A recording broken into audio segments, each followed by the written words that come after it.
Hello दोस्तों, एक बार फिर से आप सभी का स्वागत है ज्योति आईएएस क्लासेज में। मैं केशव आपका स्वागत करता हूँ एनसीईआरटी के इस सेशन में।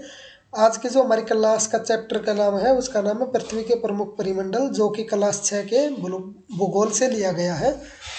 अब हमने पिछले अध्याय में पढ़ा था कि पृथ्वी एकमात्र ऐसा घर है जहाँ पर जीवन है, मानव यहाँ जीवित रह सकता है, क्योंकि जीवन के लिए आवश्यकता भूमि, जल, हवा पृथ्वी पर मौजूद है।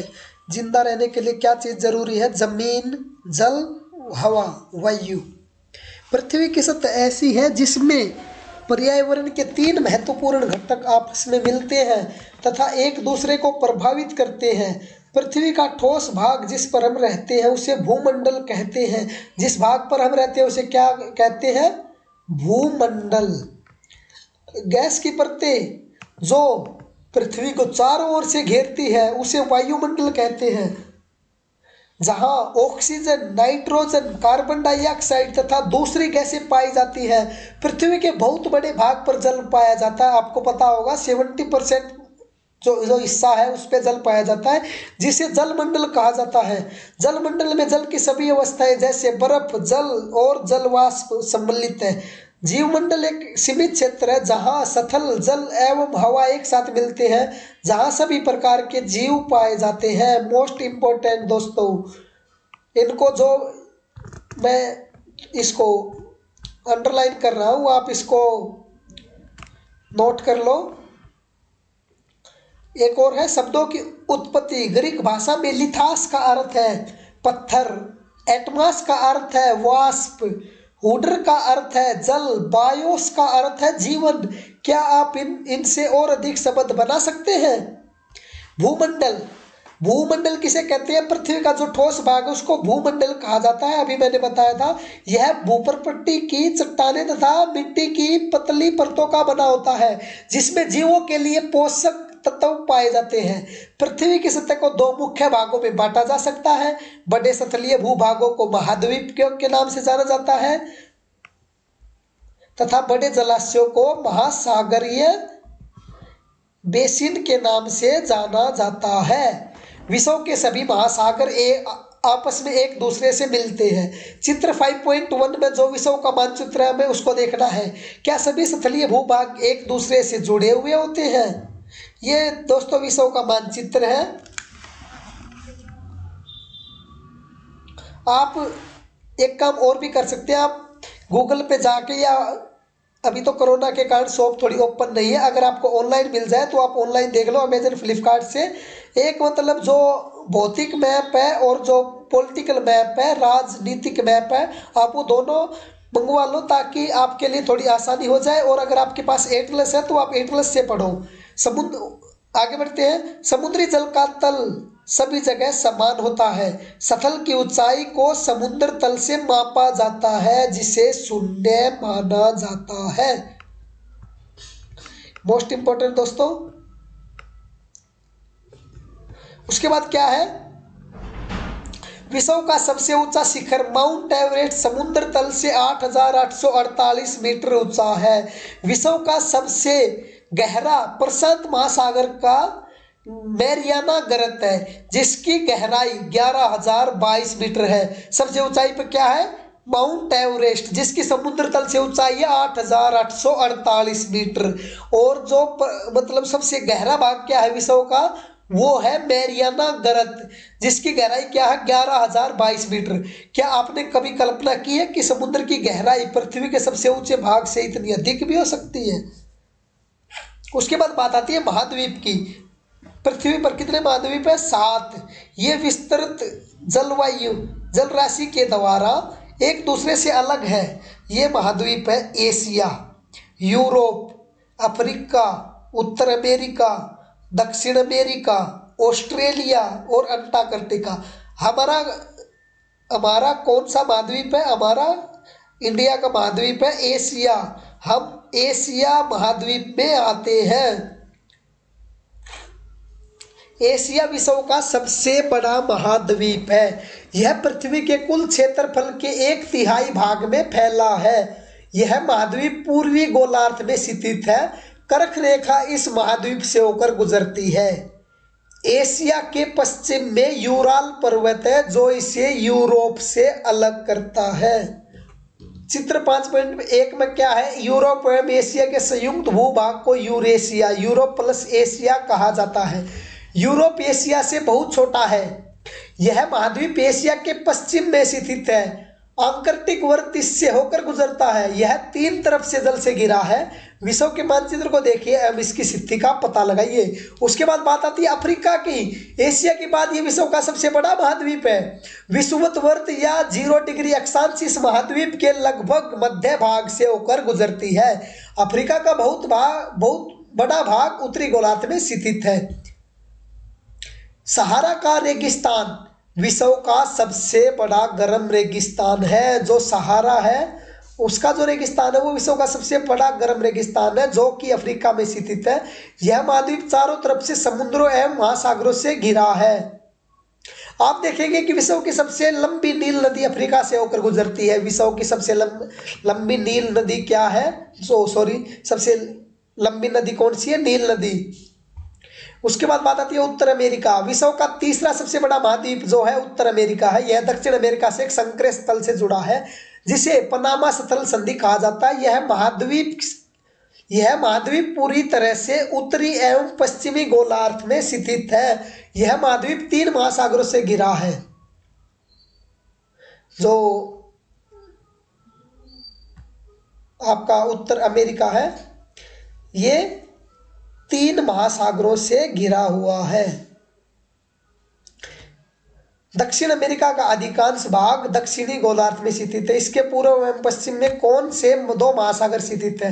विश्व की सबसे लंबी पर्वत श्रृंखला एंडीज इसके उत्तर से दक्षिण की ओर फैली है। दक्षिण अमेरिका में विश्व की सबसे बड़ी नदी अमेजन बहती है।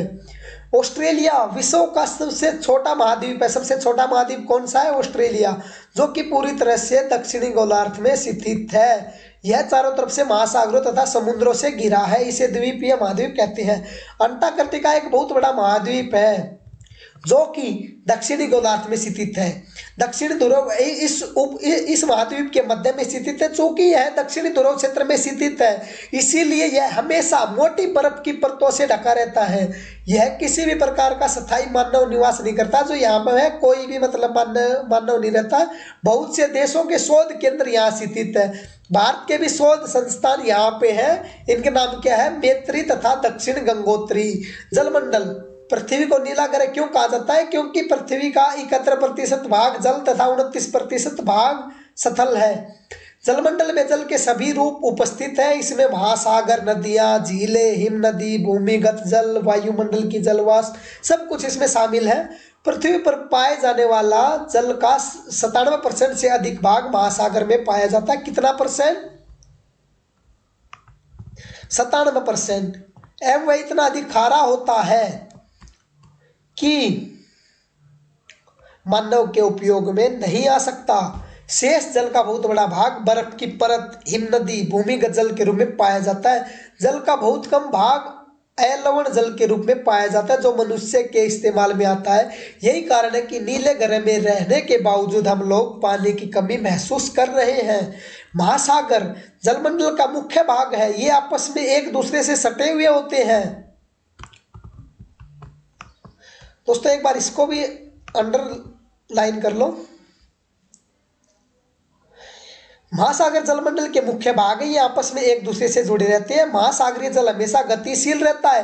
तरंगे, ज्वार भाटा तथा महासागरीय धाराएं। महासागरीय जल की 3 मुख्य गतियां हैं।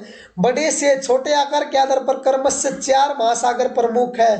प्रशांत महासागर सबसे बड़ा महासागर है। यह पृथ्वी के 1/3 भाग पर फैला है। पृथ्वी का सबसे गहरा भाग मैरियाना गर्त प्रशांत महासागर में स्थित है। प्रशांत महासागर वृत्ताकार है। एशिया, ऑस्ट्रेलिया, उत्तर एवं दक्षिण अमेरिका इसके चारों ओर स्थित है। अटलांटिक महासागर विश्व का दूसरा सबसे बड़ा महासागर है। यह अंग्रेजी भाषा के एस अक्षर के आकार का है। इसके पश्चिमी किनारे पर उत्तर दक्षिण अमेरिका है तथा पूर्वी किनारे पर यूरोप एवं अफ्रीका है। अटलांटिक महासागर की तटरेखा बहुत अधिक दंतुरित है। यह अनियमित एवं दंतुरित तटरेखा प्राकृतिक पोतश्रय एवं पतनों के लिए आदर्श स्थिति है। व्यापार की दृष्टि से यह सबसे व्यस्त महासागर है। हिंद महासागर ही ऐसा महासागर है जिसके नाम किसी देश के नाम पर यानी भारत के नाम पर रखा गया है, जो कि हमारे लिए एक बहुत ही गर्व की बात है। यह महासागर लगभग त्रिभुजाकार है। इसके उत्तर में एशिया, पश्चिम में अफ्रीका, पूर्व में ऑस्ट्रेलिया स्थित है। आर्कटिक महासागर उत्तर ध्रुववर्त में स्थित है तथा यह उत्तर ध्रुव के चारों ओर फैला है। यह प्रशांत महासागर से छिछले जल वाले एक संकरे भाग से जुड़ा है जिसे बेरिंग जल संधि के नाम से जाना जाता है। किस नाम से जाना जाता है? बेरिंग जल संधि। यह उत्तरी अमेरिका के उत्तरी तटों एवं यूरेशिया से घिरा है। अब बात आती है वायुमंडल। वायुमंडल क्या होता है? हमारी पृथ्वी चारों ओर से गैस की एक परत से घिरी हुई है जिसे वायुमंडल कहा जाता है। वायु की यह पतली परत इस ग्रह का महत्वपूर्ण एवं अटूट भाग है। यह हमें ऐसी वायु प्रदान करती है जिससे हम लोग सांस लेते हैं। यह वायुमंडल हम लोगों को सूर्य की कुछ हानिकारक किरणों से बचाता है। वायुमंडल 1600 किलोमीटर की ऊंचाई तक फैला है। कितना? 1600 किलोमीटर। वायुमंडल को उसके घटकों, तापमान तथा अन्य के आधार पर 5 परतों में बांटा जाता है। ये पांच परत क्या है? सौरमंडल, समताप मंडल, मध्य मंडल, आयन मंडल, बहिर्मंडल। वायुमंडल मुख्यतः ऑक्सीजन एवं नाइट्रोजन का बना होता है, जो कि साफ तथा शुष्क हवा का 99% भाग है। आयतन के अनुसार नाइट्रोजन 78%, ऑक्सीजन 21% तथा दूसरी गैसें कार्बन डाइऑक्साइड, ऑर्गन इत्यादि की मात्रा 1% है। ऑक्सीजन सांस लेने के लिए आवश्यक है, जबकि नाइट्रोजन प्राणियों की वृद्धि के लिए आवश्यक है। कार्बन डाइऑक्साइड यद्यपि बहुत कम मात्रा में है, लेकिन यह पृथ्वी के द्वारा छोड़ी गई ऊष्मा को अवशोषित करती है, जिससे पृथ्वी गर्म रहती है। यह पौधों की वृद्धि के लिए भी आवश्यक है। ऊंचाई के साथ साथ वायुमंडल के घनत्व में भिन्नता आती है, डिफरेंस आता है। यह घनत्व समुद्री तल पर सबसे अधिक होता है तथा जैसे जैसे हम ऊपर की ओर जाते हैं यह तेजी के साथ घटता जाता है। आप जानते हैं कि पहाड़ों पर पर्वतरोही को हवा के घनत्व में कमी होने के कारण सांस लेने में कठिनाई होती है। आप जैसे एक यहाँ पे पर्वतरोही है हरियाणा के अनीता कुंडू, अभी मतलब उसके साथ में हुआ है, अभी थोड़े से दिन की बात है। तो मतलब वहाँ पे कुछ ऐसा होता है तो वो थोड़ी सी मतलब उसको परेशानी हो रही है, तो उसको वहाँ से दी जा रही है हेल्प। ऊंचाई पर सांस लेने के लिए उन्हें अपने साथ ऑक्सीजन सिलेंडर लेकर जाना पड़ता है। जैसे जैसे हम ऊपर की ओर जाते हैं तापमान भी घटता जाता है। वायुमंडल पृथ्वी पर दबाव डालता है। यह एक स्थान से दूसरे स्थान पर अलग अलग होता है। कुछ क्षेत्रों में हमें अधिक दाब महसूस होती है, जबकि कुछ क्षेत्रों में कम।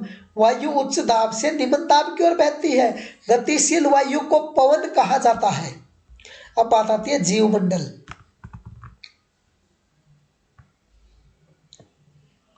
जीवमंडल क्या है? जीवमंडल स्थल, जल तथा हवा के बीच का एक सीमित भाग होता है।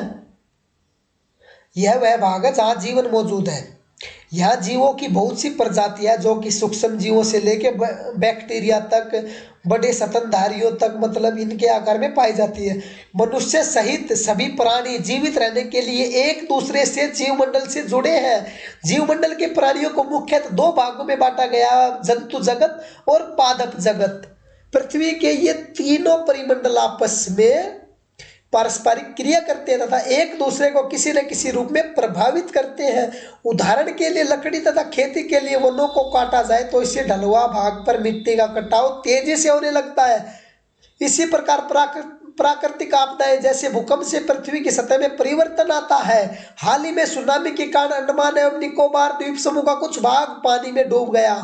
झीलों तथा नदियों में दूषित पदार्थों के प्रवाहित होने से उनका जल मानव के इस्तेमाल के लायक नहीं रह जाता है। यह जल दूसरे जीवों को भी नुकसान पहुंचाता है। दोस्तों, अभी आपने देखा होगा कि मतलब हमारे देश में ऑक्सीजन की बहुत ही ज़्यादा कमी हो गई है। ये भी मतलब पृथ्वी के साथ जो प्राकृतिक है उसके साथ खिलवाड़ करने का ही नतीजा है, जो आज हमें भुगतना पड़ रहा है। हमें मतलब इसके लिए थोड़ा अवेयर होना चाहिए। मैं कोशिश करूँगा कि मतलब हम एक कैंपेन चालू करें जिसमें मतलब सभी लोग एक एक पेड़ जरूर लगाए, और खासकर जो नीम और जो वड वृक्ष जो होता है वो, और साथ में साथ पीपल, इनका हम सोच रहे हैं कि मतलब एक कैंपेन चलाएं जिसके थ्रू लोग थोड़े से मोटिवेट हो और इन पेड़ों को लगाएं।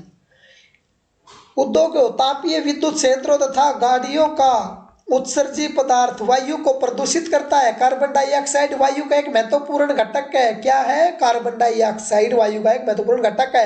लेकिन कार्बन डाइऑक्साइड की मात्रा में वृद्धि के कारण पृथ्वी के तापमान में वृद्धि हो रही है। इसे भूमंडलीय तापन कहा जाता है। इसीलिए भूमंडल, वायुमंडल, जलमंडल के बीच में प्राकृतिक संतुलन को बनाए रखने के लिए पृथ्वी के संसाधनों के सीमित उपयोग की आवश्यकता है। तो आज का चैप्टर यहीं पे खत्म होता है। तो ये जो अभ्यास के जो भी क्वेश्चन है दोस्तों, मैं चाहता हूं कि मतलब आप इसको करो। मतलब डेली का आपका यही काम है, जब भी आप वीडियो देखें तो उसके बाद अभ्यास को जरूर करो। आपको कुछ समझ में ना आए, आप दोबारा से चैप्टर में जाओ। देखो जैसे कि आपको मैं दिखाता हूं, पृथ्वी के 4 प्रमुख परिमंडल कौन से हैं, ये हमने पढ़ा था।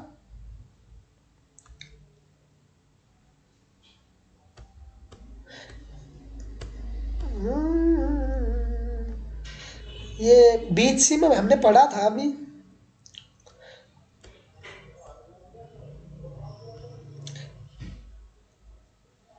ये देखो, सौर मंडल, समताप मंडल, मध्य मंडल, आयन मंडल, बर्मी मंडल।